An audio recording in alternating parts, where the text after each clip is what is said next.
भी परफेक्ट रहना, ये बहुत गलत धारणा है। ऐसी धारणा मन में नहीं रखनी चाहिए, क्योंकि भगवान सबके अंदर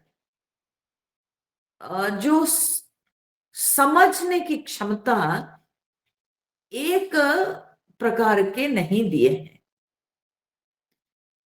सबकी अलग अलग समझ है, सब अपनी समझ के अनुसार ही करते हैं।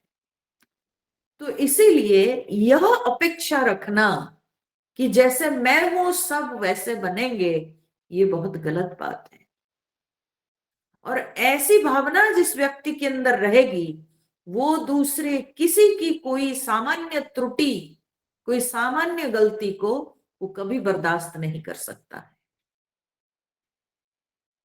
और इस कारण से वो हमेशा अंदर ही अंदर जलता रहेगा, हमेशा वो दुखी रहेगा, किसी को वो सहन नहीं कर सकता है। परंतु भगवान यहां पर कहते हैं कि महात्मा वही है या भक्त वही है तो दूसरे लोगों के 100 गलतियों को वो माफ कर सकता है, और दूसरे लोगों की जितनी भी कमियां क्यों ना हो, लेकिन सबको वो सहन कर सकता है। सो अमर्ष मतलब क्या है ना, असहिष्णुता।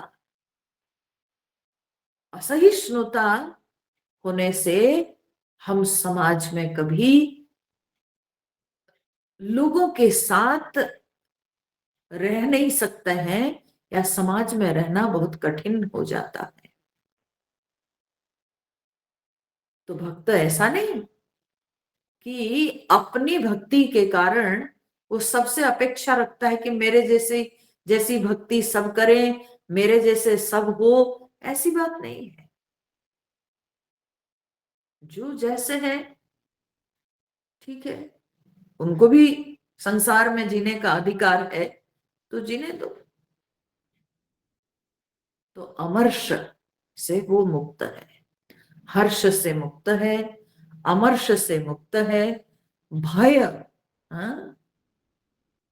भय मतलब क्या है कि जब व्यक्ति संग्रह करता है, तो तब उसके मन में उसको खोने का डर होता है। और वह संग्रह वो सांसारिक विषय वस्तु से लेकर अपने शरीर तक,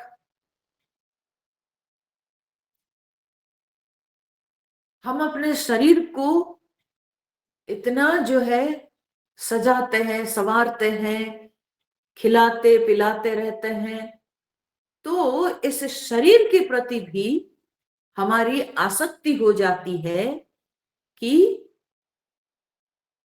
ये मुझसे दूर ना होए। तो ये भय रहता है। जगत की कोई वस्तु को हम जैसे खोना नहीं चाहते हैं, वैसे हम अपना शरीर को भी खोना नहीं चाहते हैं। और शरीर को खोना माने क्या, मृत्यु। तो मृत्यु का भय, जैसे संसार में पदार्थों को खोने का भय, वैसे शरीर को खोने का जो भय है उसको मृत्यु कहते हैं, मृत्यु का भय। तो भक्त के अंदर ना तो कोई विषय वस्तु को खोने का भय रहता है, और ना ही उसको अपने शरीर को खोने का भय रहता है। उसको अपना शरीर के प्रति भी ममता नहीं है कि इसको खोने का भय उसके अंदर उत्पन्न हो। जो वस्तु आई है, जो वस्तु की उत्पत्ति हुई है, सृष्टि हुई है, जिसका जन्म हुआ है, उसका नाश तो होगा ही। ये बात को वो भली भांति समझता है। इसीलिए वो किसी भी वस्तु के साथ, यहां तक कि अपने शरीर के साथ भी, वो कभी आसक्त नहीं रहता। तो इसीलिए उसके मन में कदापि भय नहीं रहता है, वो निर्भीक रहता है, निर्भय। ये उसका गुण है, उसका लक्षण है। तो हर्ष, अमर्ष, भय, उद्वेग ही मुक्त, ये सब क्या है? ये सब उद्वेग है। हर्ष एक उद्वेग है। अनित्य वस्तु की प्राप्ति हुई, सांसारिक वस्तुओं की प्राप्ति हुई, तो मन जो है अब कूदने लगता है। ठीक है। तो ये जो हुआ, ये उद्वेग है, हर्ष जनित उद्वेग है। अमर्ष माने द्वेष, असहिष्णुता, तो यह भी एक उद्वेग है। भय एक उद्वेग है। तो भगवान यहां पर कहते हैं हर्ष, अमर्ष, भय, उद्वेग ही मुक्त। ये सारे जो इमोशंस हैं, तरह तरह के इमोशंस हैं, ये सब इमोशंस से वो भक्त जो है बिल्कुल फ्री है। क्योंकि all these emotions are related to the world. उसके अंदर भी इमोशन आता है, वो भी रोता है, उसको भी तकलीफ होती है, लेकिन कब?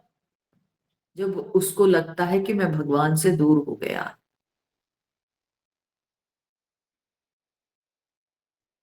ठीक है। जब वो भगवान को भूल जाता है तो उसके मन में भय उत्पन्न होता है। तो उसके अंदर जितने भी भाव उठते हैं, वे सारे भाव भगवान संबंधित है। संसार संबंधित भाव उसके अंदर उत्पन्न नहीं होते हैं। तो इसलिए भगवान कहते हैं ये संसार संबंधित भावों से जो मुक्त है, तो वही मेरा प्रिय भक्त है। सच में प्रिय, वह मुझे बहुत प्रिय है।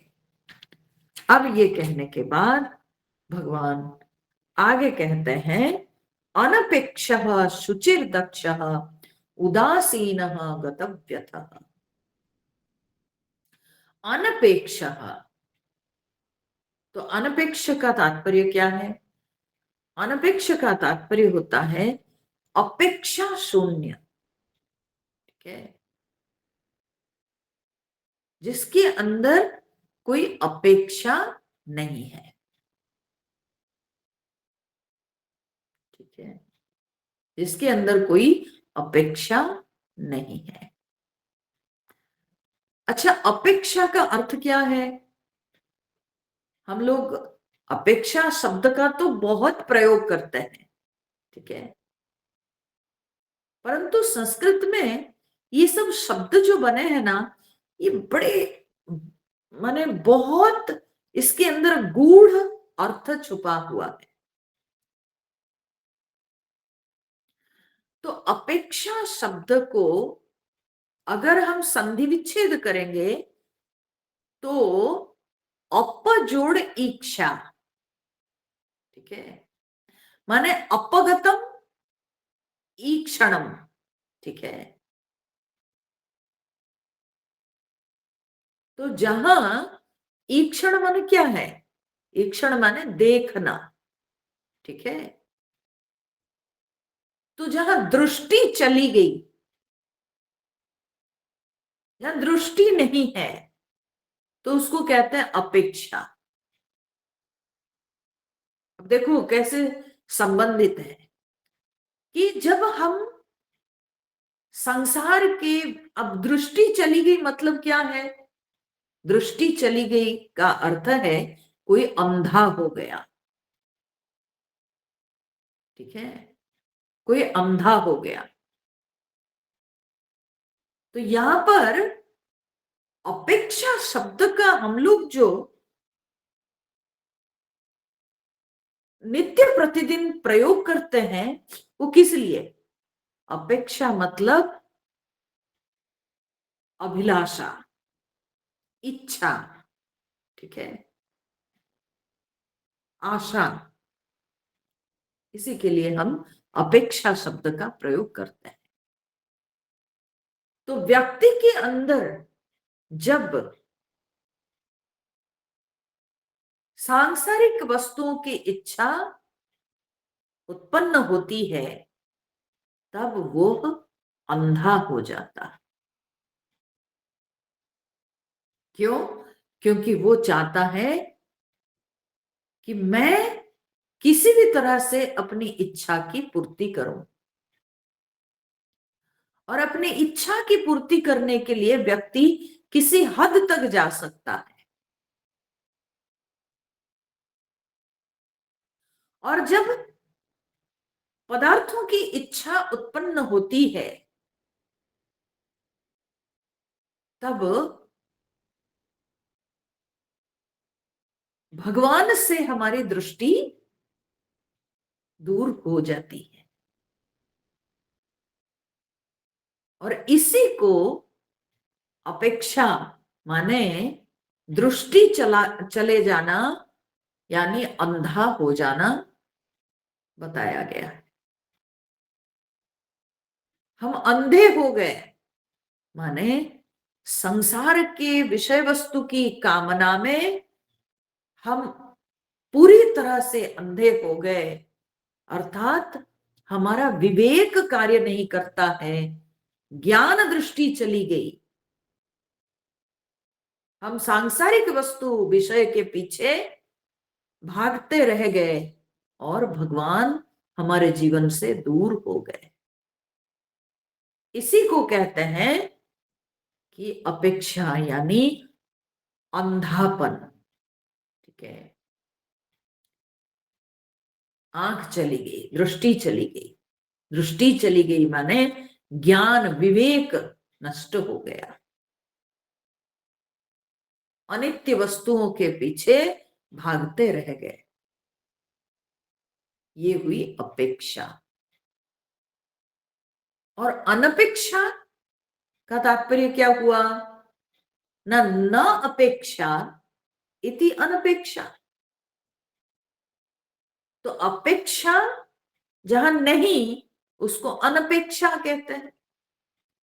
सो अपेक्षा नहीं माने अंधापन नहीं। तो अगर अंधापन नहीं तो मतलब क्या है? न विवेक दृष्टि बरकरार है। ज्ञान दृष्टि जहां विद्यमान है उसको कहते हैं अनपेक्षा।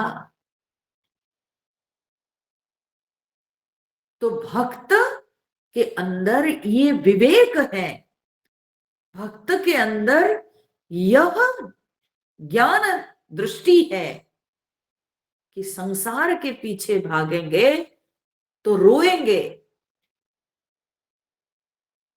और भगवान कभी हमें छोड़ नहीं सकते हैं, भगवान कभी दूर नहीं हो सकते हैं। तो इसीलिए जो नित्य परमात्मा है उनको अगर पकड़ेंगे तो कभी हमारे जीवन में दुख नहीं आ सकता है। तो ये विवेक भक्त के अंदर है। तो इसीलिए भगवान कहते हैं कि भक्त जो है वो अनपेक्ष है। अनपेक्ष माने उसके अंदर कोई अपेक्षा नहीं। ये एक अर्थ है, ठीक है। अपेक्षा मतलब उसकी उसके विवेक चक्षु विद्यमान है, ज्ञान दृष्टि उसके पास विद्यमान है, इसीलिए वो अनपेक्ष कहलाता है। ठीक है। अच्छा, हम सब लोग करते क्या है? हमेशा कुछ ना कुछ वस्तु की चाह में पड़े रहता है।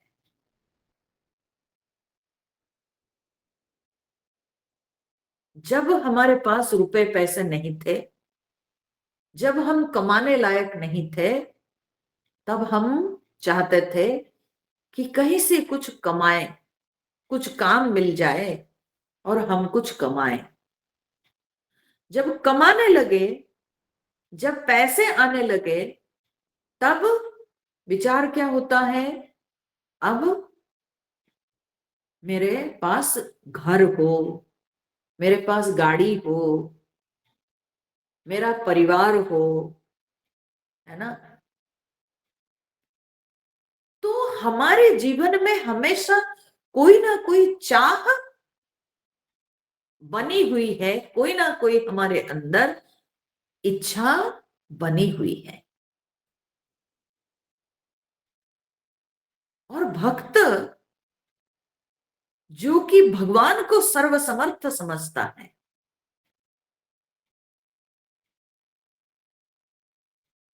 तो जो भगवान को सर्वसमर्थ समझता है, उस भगवान को छोड़कर दूसरे किसी की चाह करना, क्या ये भगवान के प्रति अपमान नहीं है? क्या ये भगवान का अपमान नहीं है? सोचिए। भगवान को सर्वसमर्थ समझकर,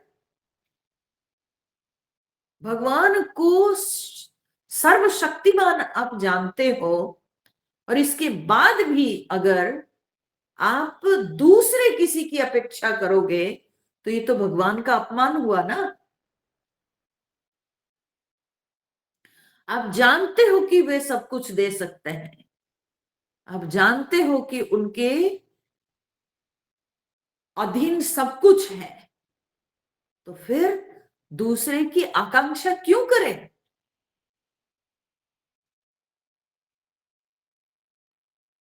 किसी समर्थ पुरुष के पास जो सेवक काम करता है, कोई नौकर कोई बड़े सेठ के पास काम करता है, बड़े धनी, बहुत, हाँ, बड़ा सेठ के पास काम करता है, और वो नौकर अगर दूसरे किसी के पास जाके 5 रुपए मांगे, तो क्या उस सेठ का अपमान नहीं होगा? इससे लोग हंसेंगे, लोग बोलेंगे, अरे तू इतना बड़ा सेठ के पास काम करता है, तुझे 5 रुपए नहीं मिलते?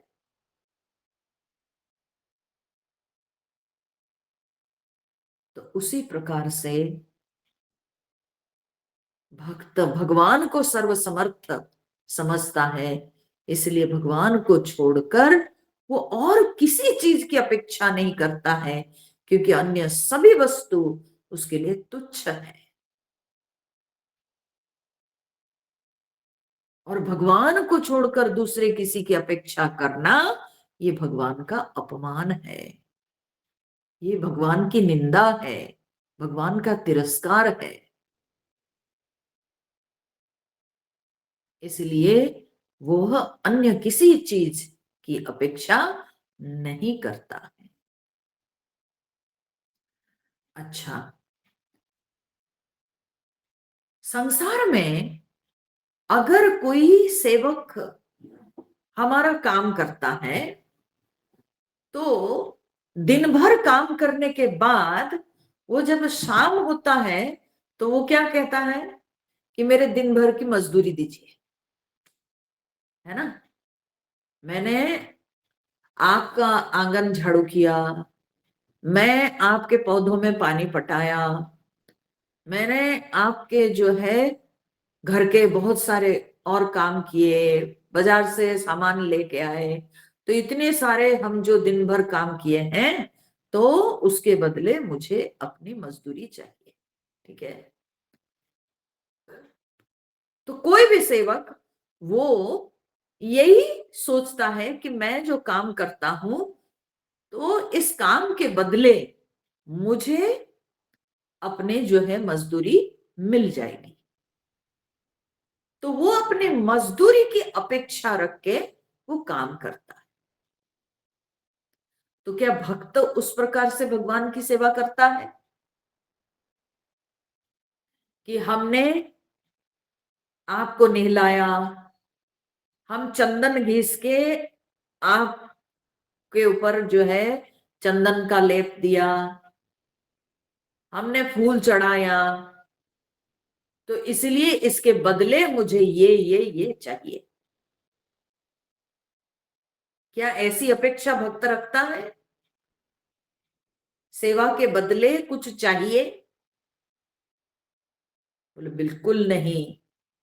भागवत शास्त्र जो कि सबसे श्रेष्ठ वैष्णव शास्त्र है, उस शास्त्र में कहा जाता है कि भक्त को तो मुक्ति भी नहीं चाहिए, वो मुक्ति को भी त्याग देता है कि भगवान की सेवा के बदले मुझे मुक्ति मिलेगी, ये मोक्ष की कामना भी उसके अंदर नहीं रहती। वो सेवा के बदले कुछ चाहता नहीं। सेवा करना वो समझता है कि यही मेरा परम धर्म है।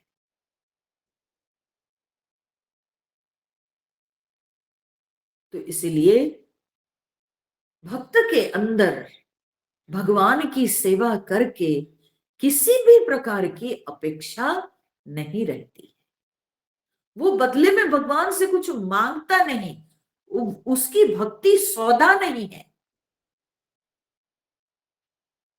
कि हम आपके लिए ये करेंगे और आप बदले में हमको ये दीजिएगा। ऐसा भगवान के साथ भक्त जो है कभी डील नहीं करता है, भगवान के साथ उसका ऐसे सौदा नहीं करता होता। तो इसलिए भगवान कहते हैं कि भक्त अनपेक्ष है। अनपेक्ष शुचि ही। शुचि मतलब क्या है? शुचि का अर्थ है, सामान्य रूप से हम यही समझते हैं, शुचि का अर्थ है पवित्रता। ठीक है। शुचि के बहुत मीनिंग है। शुचि का अर्थ केवल पवित्रता नहीं, शुचि के अनेक अर्थ है। अब जब हम शुचि के विषय में विचार कर रहे हैं, तो यहां एक बात समझना बहुत आवश्यक है कि स्वच्छता और पवित्रता में अंतर है। स्वच्छता मतलब क्या हुआ? स्वच्छता ये हुई कि भाई हम नहा लिए और हम बहुत साफ सुथरा, हाँ, कपड़ा पहन लिए और बढ़िया से सज धज कर, हाँ, अब निकले तो हम क्या है ना, स्वच्छ, परिष्कार, हमारे वस्त्र साफ सुथरे हैं, हमारा शरीर साफ सुथरा है, तो हम स्वच्छ हो गए। परंतु ये साफ सुथरा होने से क्या होगा? बहुत सुंदर हम साफ कपड़े पहने हैं, बहुत अच्छी तरह से अपने आप को हम सजा के बाहर निकलते हैं, परंतु अंतःकरण में अगर मैला है, तो वो स्वच्छता से क्या मतलब बताइए? हम्म।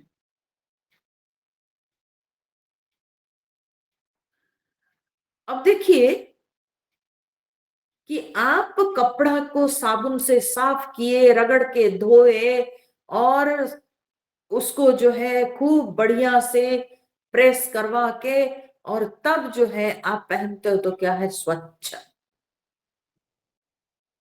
वो हुआ स्वच्छ वस्त्र। परंतु वो पवित्र नहीं।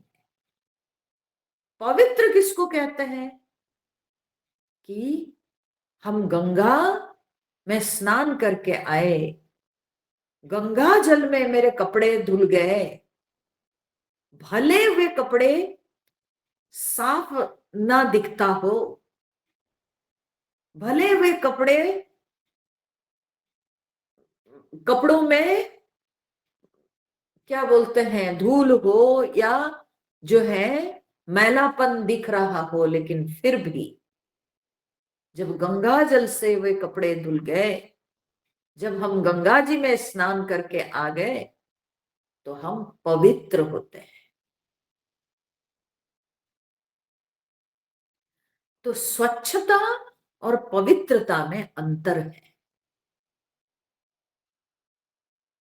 स्वच्छता में भले साफ सफाई दिखाई पड़ती हो, परंतु पवित्रता में भिन्न बात है, क्योंकि पवित्रता में ईश्वरता आ जाती है, दिव्यता आ जाती है।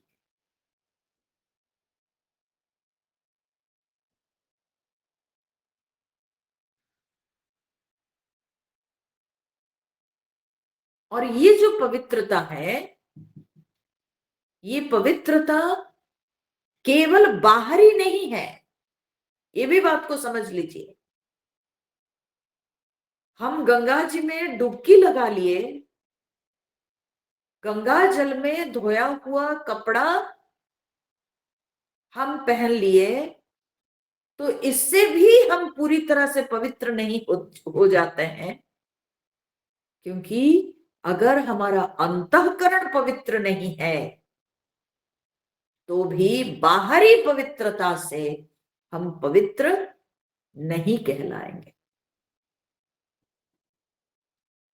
तो पवित्रता जो है वो केवल बाहरी नहीं है, बल्कि आंतरिक पवित्रता भी बहुत आवश्यक है। जो हम भोजन पकाते हैं, वो भोजन किस तरह से वो प्राप्त हुआ है, किस माध्यम से हम उपार्जन किए हैं, हम कैसे कमाए हैं, वो भी महत्व रखता है। क्योंकि चोरी, बेईमानी, झूठ, लूट के अगर हम उपार्जन करते हैं, तो तब उसको अपवित्र धन कहा जाता है। और वैसे अपवित्र धन से जो भोजन तैयार किया जाता है, उसका परिणाम कभी अच्छा नहीं होता है। उससे कभी मन साफ नहीं होता है, अंतःकरण कभी साफ नहीं होता है। तो इसीलिए पवित्रता शब्द जब आती है, तो वो केवल बाहरी पवित्रता नहीं, बल्कि आंतरिक पवित्रता भी बहुत महत्व रखता है। शुचि ही मतलब पवित्र। शुचि शब्द का, शुचि एक अग्नि का भी नाम है। ठीक है, अग्नि का नाम शुचि है। मतलब क्या है? अग्नि को शुचि क्यों कहते हैं? शुचि इसलिए कि वो पवित्र कर देती है। कैसे पवित्र करती है? अब देखो, एक मतलब क्या पवित्र कर देती है अर्थात जो गंदगी है वो जीवाणु कीटाणु से लेकर विभिन्न प्रकार की गंदगी को अग्नि जो है वो साफ कर देती है।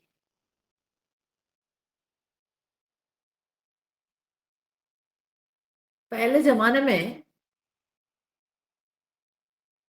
मिट्टी के बर्तन जो है, मिट्टी के बर्तन को साफ कैसे कराया जाता था? मिट्टी के बर्तन को साफ कराया जाता है, केवल उसको धो लेने से नहीं होगा, धो मल के उसको साफ नहीं किया जा सकता है। धोने मलने के साथ उसको अग्नि में पकाया जाता है। जब उस बर्तन को आग में डाल दिया जाता है और वो आग में जब पक जाता है तभी वो शुद्ध होता है।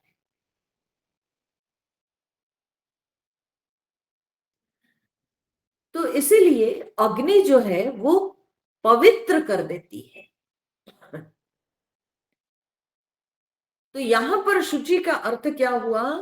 न पवित्र करने वाली अग्नि है ना, तो भक्त को शुचि कहा गया है। तो भक्त को जो शुचि कहा गया है, इसका तात्पर्य क्या होगा? न भक्त के सानिध्य में जो आते हैं वे पवित्र हो जाते हैं। जैसे अग्नि के सानिध्य में जो आता है वो पवित्र हो जाता है, वैसे भक्त के सानिध्य में जो आता है वो पवित्र हो जाता है। भक्त दूसरे को पवित्र कर देता है। पहला अर्थ मैंने क्या कहा था कि भक्त स्वयं पवित्र है, और दूसरे अर्थ जो शुचि माने अग्नि, तो उसका तात्पर्य क्या है ना, जो पवित्र कर देती है। तो पवित्र करने वाली अग्नि के समान भक्त दूसरों को पवित्र कर देता है। जो उसके निकट आते हैं वे भी पवित्र हो जाते हैं। भक्त से प्रेरणा प्राप्त करके दूसरों के अंतःकरण भी शुद्ध हो जाता है, निर्मल हो जाता है। तो शुचि ही माने पवित्र करने वाला, ठीक है। शुचि ही अनपेक्ष शुचि ही। अब देखिए कि शुचि शब्द के कैसे अर्थ व्यारी कर जाता है। हाँ?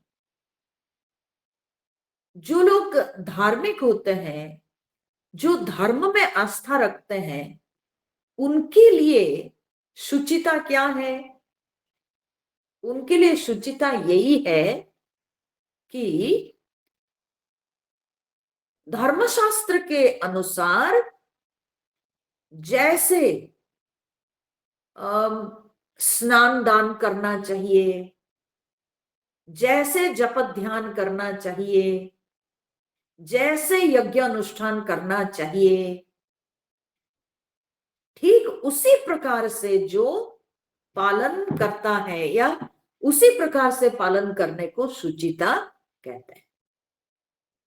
ये एक धार्मिक व्यक्ति या जो धर्मशास्त्र में आस्था रखता है उसके लिए शुचिता यही है कि जैसे धर्मशास्त्र बताया है तो उसी प्रकार से ही यज्ञ अनुष्ठान ध्यान जप सारे कर्म को वैसा करना, तो उसी को शुचिता कहते हैं। यही उसकी शुचिता है, ठीक है। और वेदांती की शुचिता क्या है? वेदांती की शुचिता यही है, भागवत शास्त्र में कहा गया है कि कर्मसु कर्मसु असंगम शौचम।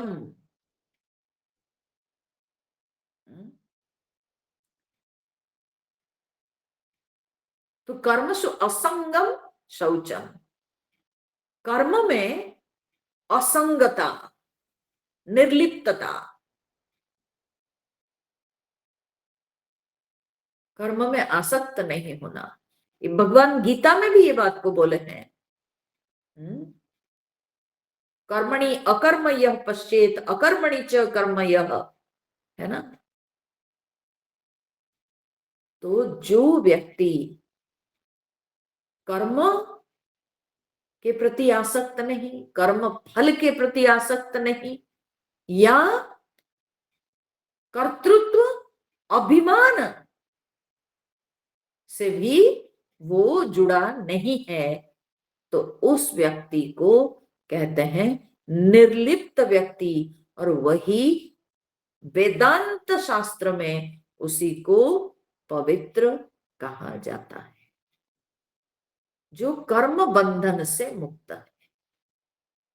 कर्मसु असंगम शौचम। परंतु भक्त की शुचिता भिन्न प्रकार की है। धार्मिक व्यक्ति की शुचिता अलग है, वेदांती की शुचिता अलग है, परंतु भक्त की शुचिता वो बिल्कुल निराली है। भक्त की शुचिता क्या है? ना भगवान का स्मरण हो गया तो शुचिता आ गई, पवित्रता आ गई। और भगवान के सिवा अन्य किसी वस्तु का स्मरण होता है तो अपवित्रता हो गई। भक्त यही मानता है कि भगवत स्मृति से ही मेरी पवित्रता बनी हुई,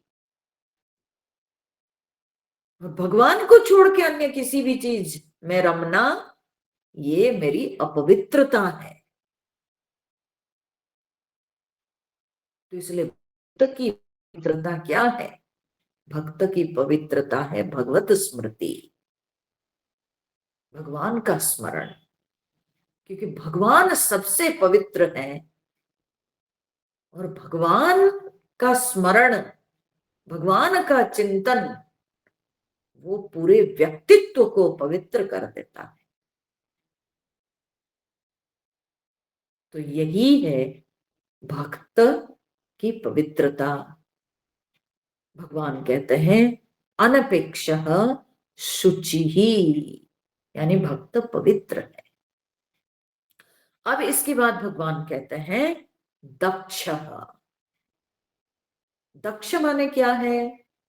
दक्ष माने है निपुण। भक्त निपुण है। बहुत बार हम लोगों के मन में बड़ी गलत धारणाएं बनी रहती है महात्माओं के प्रति, वैरागी साधु संतों के प्रति, कि वे लोग किसी काम के नहीं, है ना। ये भावना हम सबके अंदर बनी रहती है, वे किसी काम के नहीं। परंतु भगवान शंकराचार्य जी ये दक्ष शब्द पर भाष्य देके कहते हैं कि अगर कोई नया काम आ गया और वहां पर उपस्थित अन्य लोगों को भी उस काम को कैसे संपादन करना है वो पता नहीं होगा, परंतु भक्त के अंदर वैसी प्रत्युत्पन्न मति है कि वो समझ लेता है उस काम को किस तरह से निभाना है, उस काम को किस तरह से संपादन करना है। ये दक्षता भक्त के अंदर होती है।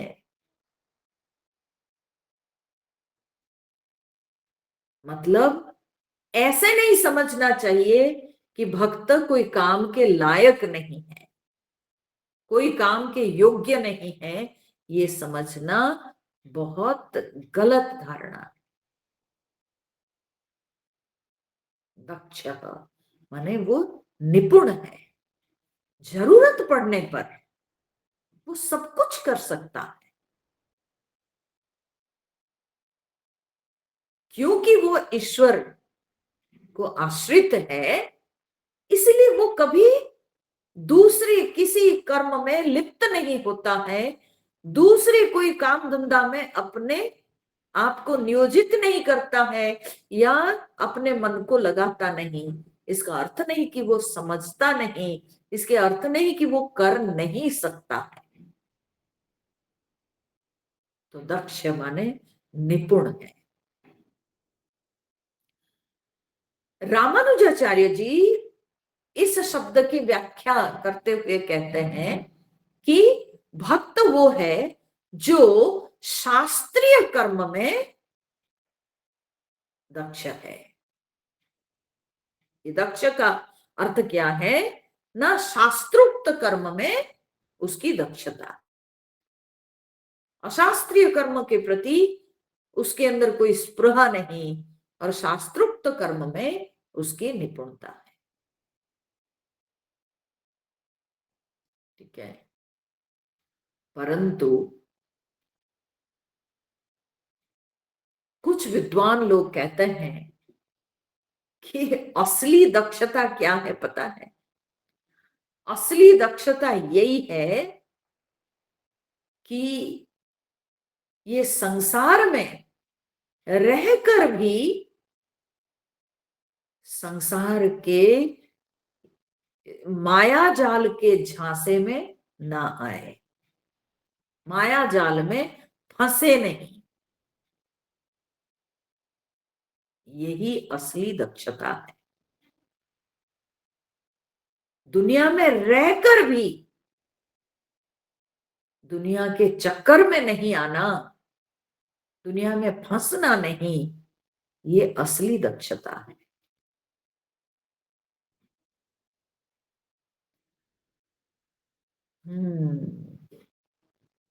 अपने आप को इस तरह से बचाए रखना कि जरा से भी हमारे ऊपर संसार के छींटा ना लगे।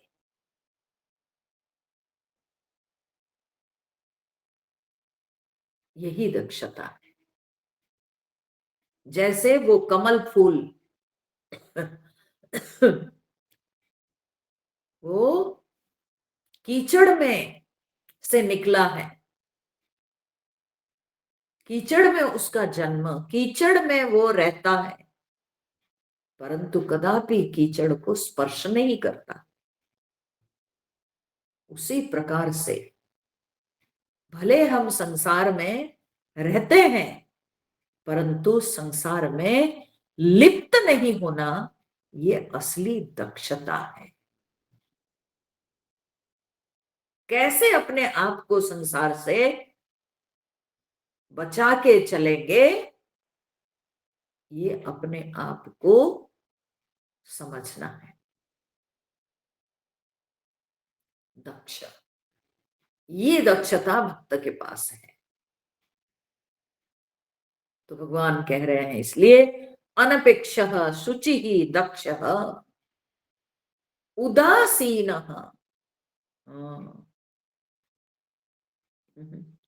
उदासीन का तात्पर्य क्या है? उदासीन का अर्थ उदासी नहीं है।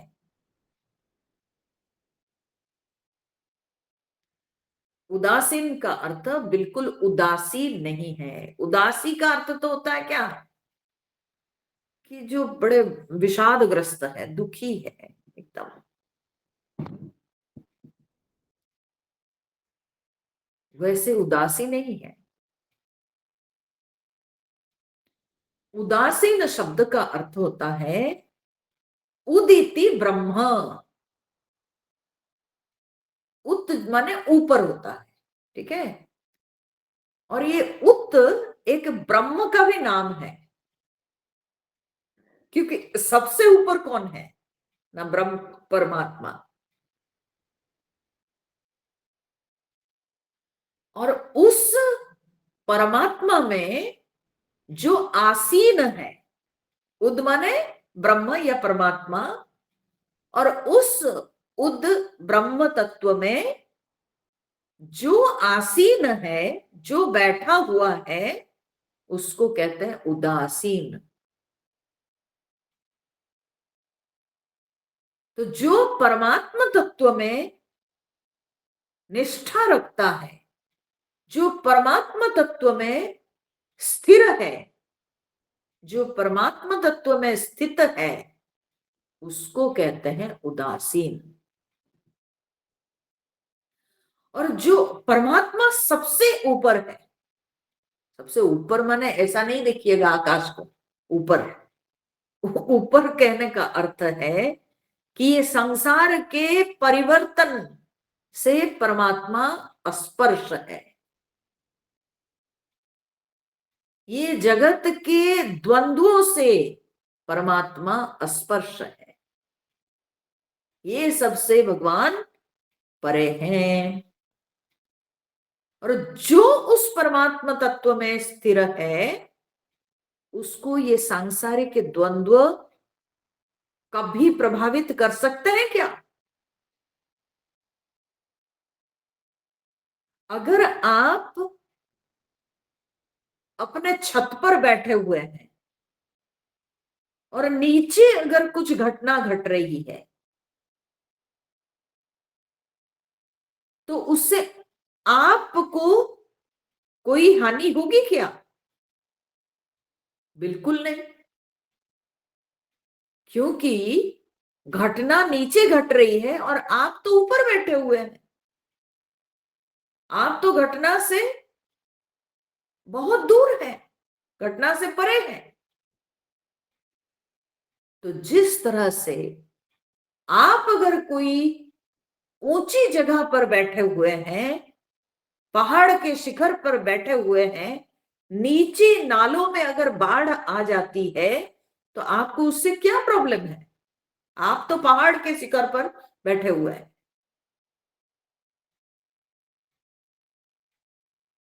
ठीक उसी प्रकार से जो उस परमात्मा तत्व में स्थिर हो गया है, उसको ये सांसारिक द्वंद्व कभी प्रभावित नहीं कर सकते हैं। उस व्यक्ति को कभी ये जगत में जो परिवर्तन, ये परिवर्तन कभी उस व्यक्ति को प्रभावित नहीं कर सकते। वो इन द्वंद्वों से, इन परिवर्तनों से वो बहुत ऊपर है। इसीलिए भक्त को भगवान कहते हैं उदासीन। उदासीन माने जो ऊपर है, सबसे ऊपर,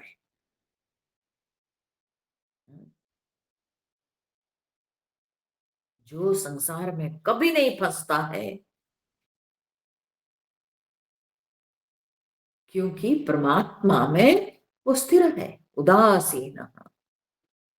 अब उदासीन और मध्यस्थ में अंतर है। हाँ? मध्यस्थ कदापि उदासीन नहीं है। अब दो पक्ष में अगर लड़ाई हो रही है, झगड़ा हुआ है, झगड़ा हो रहा है, तब मान लीजिए आप गए और दोनों पक्ष की बात को सुने, और सुनने के बाद जो न्याय युक्त है वो आप डिसीजन उनको बताएं कि देखो यही सही है, यही आप लोगों को करना चाहिए, ये शास्त्रीय, ये न्याययुक्त बात है और यही आप लोगों को पालन करना चाहिए। तो अगर आप दोनों पक्षों के बीच में आप आए, उनकी बातों को सुने और फिर उनकी बातों के ऊपर अपना मत दिए, तो आप मध्यस्थ कहलाते हैं, आप उदासीन नहीं है। मध्यस्थ दोनों पक्ष की बातों में इन्वॉल्व होता है, मध्यस्थ का संसार में इन्वॉल्वमेंट है।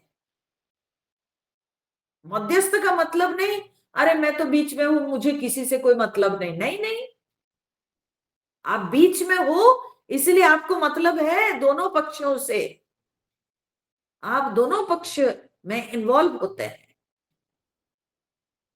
परंतु जो उदासीन होता है वो किसी में इन्वॉल्व नहीं,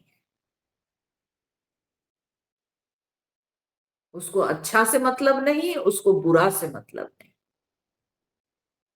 उसको किसी से कोई प्रयोजन नहीं, वो किसी में लिप्त नहीं होता है। परमात्मा को छोड़कर वो किसी में लिप्त नहीं होता है, तो इसीलिए वो उदासीन कहलाता है। तो भगवान कहते हैं कि भक्त उदासीन है। क्यों? क्योंकि भगवान को छोड़ के उसको कुछ सोचना नहीं है।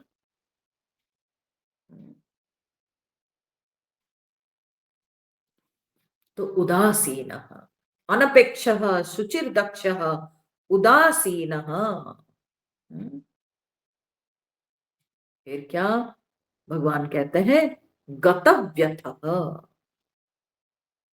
गतव्यथ, गतव्यथ मतलब क्या है ना, जिसकी व्यथा चली गई है। गत माने चली गई, जिसकी व्यथा दूर हो गई। व्यथा मतलब क्या है? पीड़ा। ठीक है, तो कौन सी पीड़ा दूर हो गई?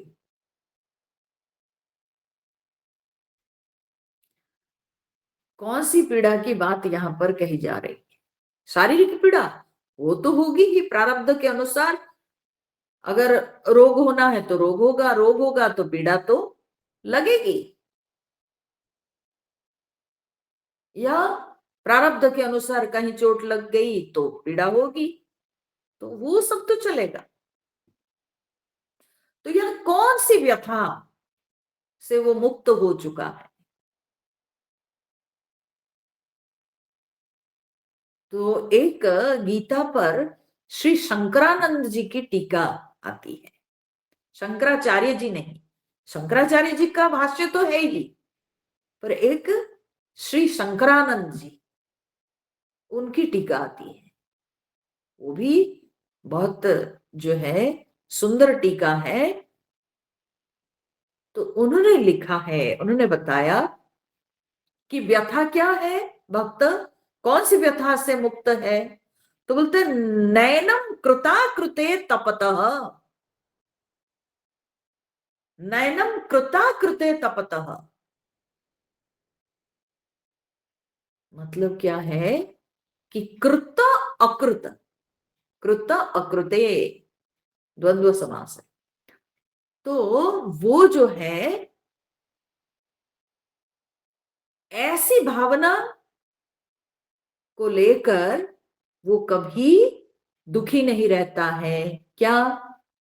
कि ये करना था और इस काम को करना था और मैंने नहीं कर पाया। ठीक है, मैं नहीं कर पाया, या ये नहीं करना था और मुझसे वो काम हो गया। समझ गए? ये काम को करना था और उसको मैं नहीं कर पाया, या कोई काम को नहीं करना चाहिए था और मुझसे वो हो गया। ऐसे कृत अकृत, भाव, ये जो पश्चाताप जन्य व्यथा भक्त के अंदर नहीं।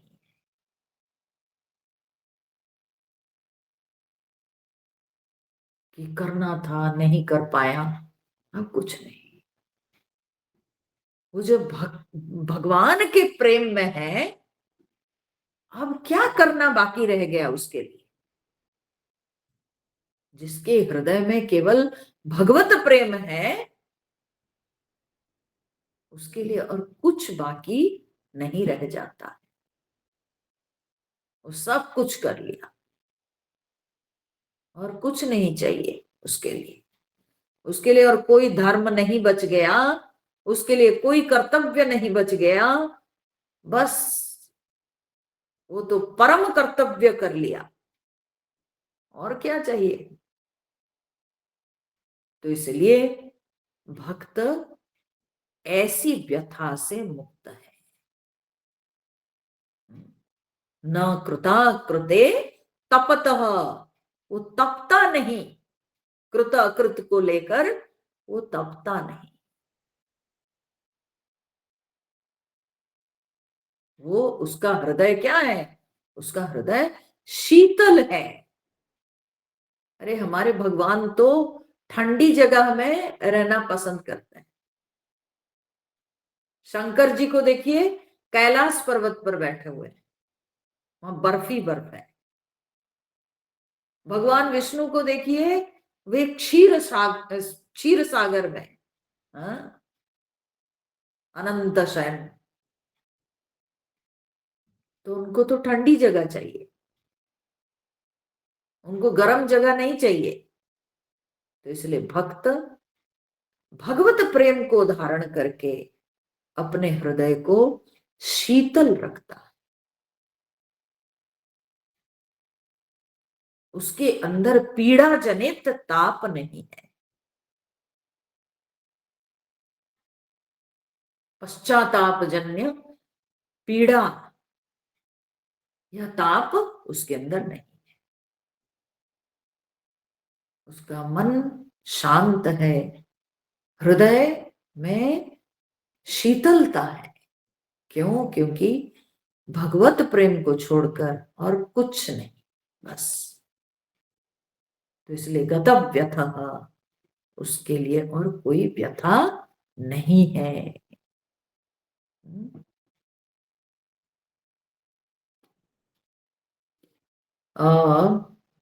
गोपियां जब भगवान इतने जल्दी, भगवान गोपियों को अपना प्रेम नहीं दिए, भगवान भी परीक्षा लिए। तो जब गोपियां रात के समय दौड़ के चली आई भगवान के पास, तो भगवान उनकी परीक्षा ली। भगवान बोले, जाओ जाओ, तुम्हारे पति पुत्र सब लोग जो है घर में तुमको याद कर रहे होंगे। जाओ जाके तुम अपने पति सेवा करो, पुत्र की सेवा करो, हाँ, सास ससुर की सेवा करो, जाओ। गोपियां जो है भगवान को समझा दी। बोले कि कृष्ण, ये बताओ, जगत में जितने सारे धर्म दिए गए हैं, वे सब धर्म किसके लिए? क्यों आखिर धर्म करने को कहा गया है? सारे धर्म है भगवत प्राप्ति के लिए।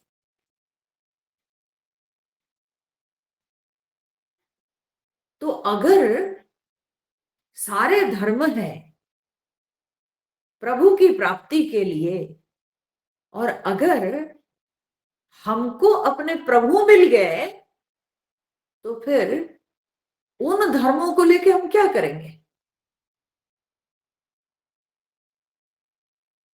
एक पहले जमाने में क्या होता था ना, जब लोग शेठ लोग जो होते थे, वो दूर देश में जाते थे व्यवसाय करने के लिए। और जब वे दूर देश जाते थे व्यवसाय करने के लिए, तब उनकी पत्नियां वो क्या करती थी घर में ना, जो पति के जो प्रतिमूर्ति है या जो उसकी प्रतिछवि है, उसी की पूजा करती थी, उसी के सामने वो अपना श्रृंगार करती थी और अपने भाव को व्यक्त करती थी।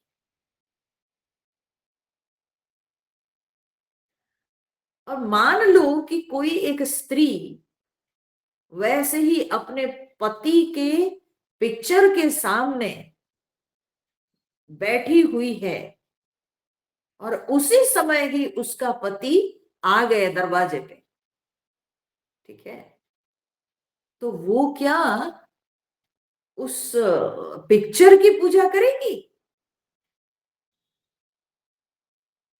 या वो जाके अपने पति को घर के अंदर बुला के लाएगी?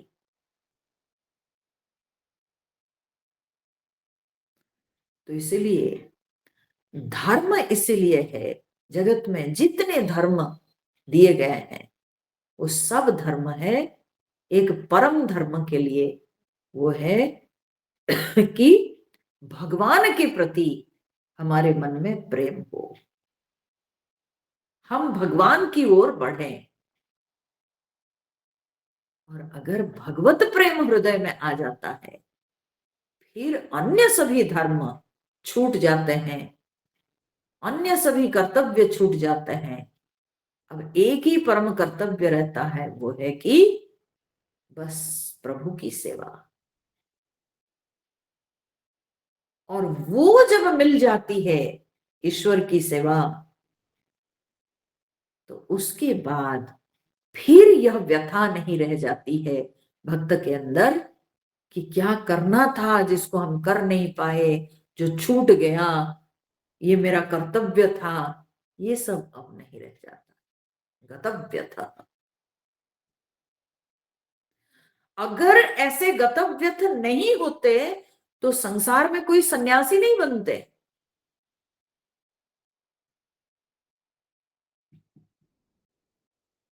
क्योंकि सब तो छोड़ के आते हैं, फिर तो सब पापी कहलाते हैं।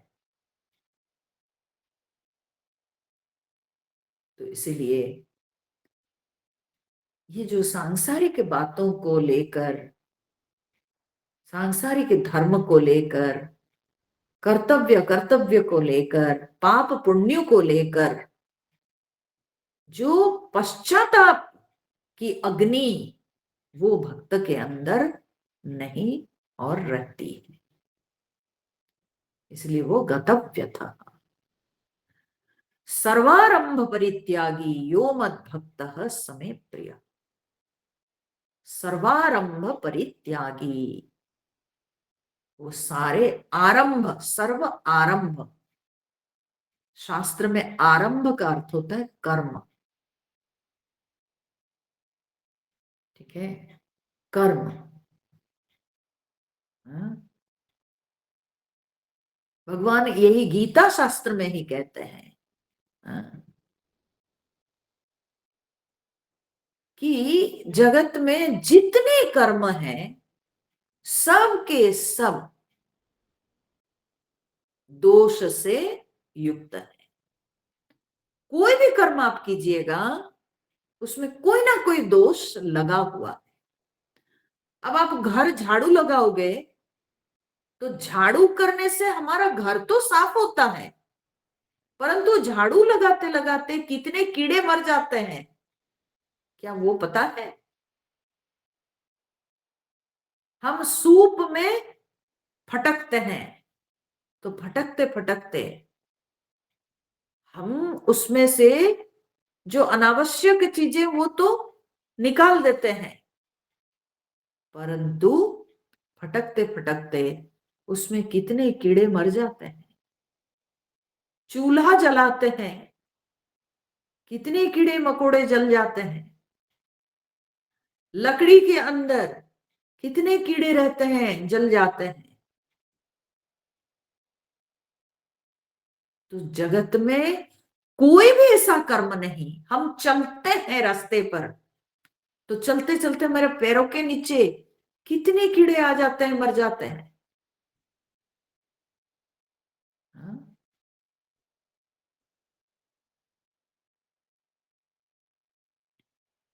तो सारे कर्म सर्वारंभ ही दोषेण, सारे कर्म दोष से युक्त है। केवल एक ही कर्म जो कि दोष से मुक्त है वो है कि भगवान की सेवा, भगवान की सेवा में कोई दोष नहीं, और दोष जो होगा भी उसको भगवान माफ कर देते हैं। भगवान खुद ही तो गीता के अंत में कहते हैं, सर्वधर्मान परित्यज्य मामेकम शरणं व्रज, अहम त्वा सर्व पापेभ्यः मोक्षयिष्यामि मा शुचः। तो इसलिए भक्त सर्वारंभ परित्यागी, वो सारे कर्मों को त्याग करके वो केवल भगवत कर्म में अपने आप को पूरी तरह से लगा दिया। उसके लिए एक ही काम रह जाता है, वो है भगवत कर्म, बस। उसके अलावा और दूसरे कोई कर्म में उसको कोई आग्रह नहीं। या वो दूसरे कर्म अगर करता भी है तो वो दूसरे कर्मों में भी यह मानता है कि ये मैं अपने प्रभु की प्रसन्नता के लिए कर रहा हूं। वो भी घर परिवार में रहता है। तो इसलिए अगर वो अन्य कर्म करता भी है तो उसकी मान्यता क्या है? उसकी मान्यता यही है कि मेरे प्रभु की प्रसन्नता के लिए मैं ये सारे कर्मों को कर रहा हूं, बस। तो इस प्रकार से वो सारे कर्मों को त्याग दिया है, कर्मों के बंधन में नहीं है। सर्वारंभ परित्यागी यह मत भक्त समे प्रिय, ऐसा जो मेरा भक्त है वो मुझे प्रिय है। तो भगवान यहाँ पर भक्त के कई एक लक्षण बताए। ये एक एक लक्षण एक्चुअली एक एक विषय है। सब कहते हैं कि 12वां अध्याय बहुत छोटा अध्याय है। 12वां अध्याय छोटा नहीं, 12वां अध्याय हम लोगों के लिए बड़ा चैलेंज हो जाता है, क्योंकि जो 33 लक्षण भगवान बताए हैं वो 33 विषय है। प्रत्येक लक्षण एक एक टॉपिक है। तो उस टॉपिक पर डिस्कस जब करते हैं तो it is very long actually. ये छोटा चैप्टर नहीं है, ये छोटा रूप में बहुत बड़ा ही चैप्टर है। तो चलिए आज हम लोग इस पर विचार किए, कुछ जो है थोड़े भक्त के लक्षणों पर विचार किए, फिर आगे देखेंगे, अगले सप्ताह के सत्संग में देखेंगे। क्योंकि कल शनिवार तो मेरे को समय नहीं होगा, और उसके बाद संडे के दिन तो साधना पंचकम कक्षा रहती है। तो इसलिए फिर अगले सप्ताह की कक्षा में हम लोग भगवत गीता के क्लास में देखेंगे। ठीक है, तो सभी को बहुत बहुत धन्यवाद। हरिओम हरिओम। हरिओम हरिओम। ओम पूर्णमदः पूर्णमिदं पूर्णात् पूर्णमुदच्यते पूर्णस्य पूर्णमादाय पूर्णमेवावशिष्यते।